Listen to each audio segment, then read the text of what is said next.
आज था संडे और मुझे जाना था अपनी वीकली ग्रोसरी शॉपिंग करने के लिए। सो दोपहर का लंच करके रेडी होकर हम लोग पहुंच गए थे नियर बाय स्टोर। इस बार हम डुगू को भी अपने साथ ले गए थे कि चलो थोड़ा सा वो बाहर का मजा ले लेगा।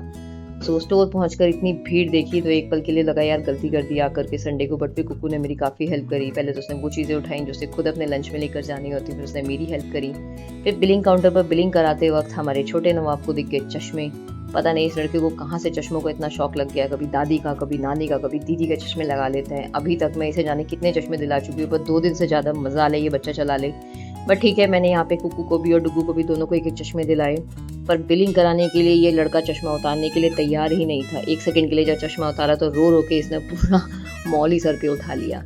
बाहर आके जनाब फिर से जिद करने लगे कि इसे कार्ड को खुद पुल करना है। अब इस पिद्दी भर बच्चे को कैसे समझाया जाए कि इतनी बड़ी कार्ड को ये अकेला तो पुल कर ही नहीं सकता है।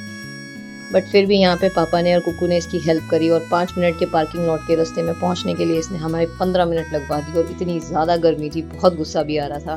बट क्या करें, इन बच्चों के आगे तो सब कुछ ज़ीरो हो जाता है। सो जब पार्किंग लॉट में पहुंचे तो कुकू ने बोला कि मम्मा थोड़ी सी भूख लग रही है तो क्या हम कुछ खा सकते हैं। ऑल्दो कुकू बाहर का जंक फूड नहीं खाती है, बट कभी कभी हम लोग बाहर आते हैं तो कुछ हल्का फुल्का स्नैक्स वगैरह हम लोग ले लेते हैं। सो पार्किंग लॉट में पहुंच गए थे तो हमने फटाफट से पहले सामान गाड़ी में रखा और फिर हम वापस आ गए थे फूड कोर्ट के लिए। और यहाँ पर इसके जो टेंट्रम चालू हुए थे डुगू के, मैं बता नहीं सकती हूँ।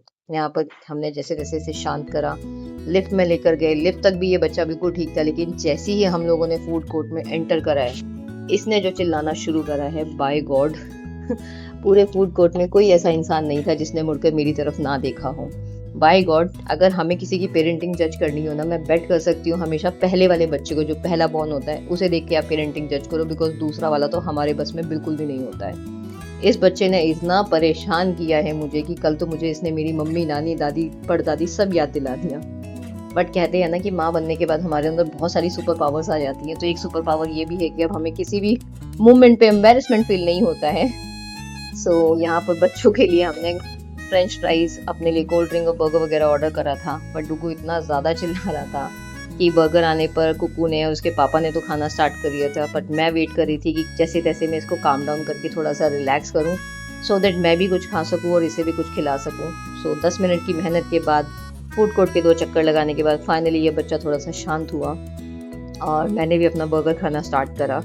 बट इसके शांत होने के पीछे भी मेरी बहुत बड़ी मेहनत थी। ये चेयर पर बैठने को बिल्कुल भी रेडी नहीं था, तो सोफा पर बैठना था, जिस पर बैठकर ये सिर्फ टेबल की, मतलब इसकी आंखें ही टेबल तक पहुंच पा रही थी और मुझे डर लग रहा था मतलब कहीं ये अपना सर टेबल में ना दे दे। बट जैसे तैसे मैंने फटाफट से इसको यहाँ पे संभाला और बड़े बड़े बाइट लेके अपना बर्गर और कोल्ड ड्रिंक यहाँ पर फिनिश करी, बिकॉज मुझे पता नहीं था कि कितनी देर ये शांत रहने वाला है। बट ठीक है, बच्चों के साथ बाहर जाते हैं जब तक ये छोटे हैं, थोड़ी बहुत परेशानी तो आती है। बट सच कहूँ तो मैं अपने बच्चों को हमेशा साथ ही लेके जाती हूँ। मैं एक पल भी मिस नहीं करना चाहती हूँ उनके बचपन का।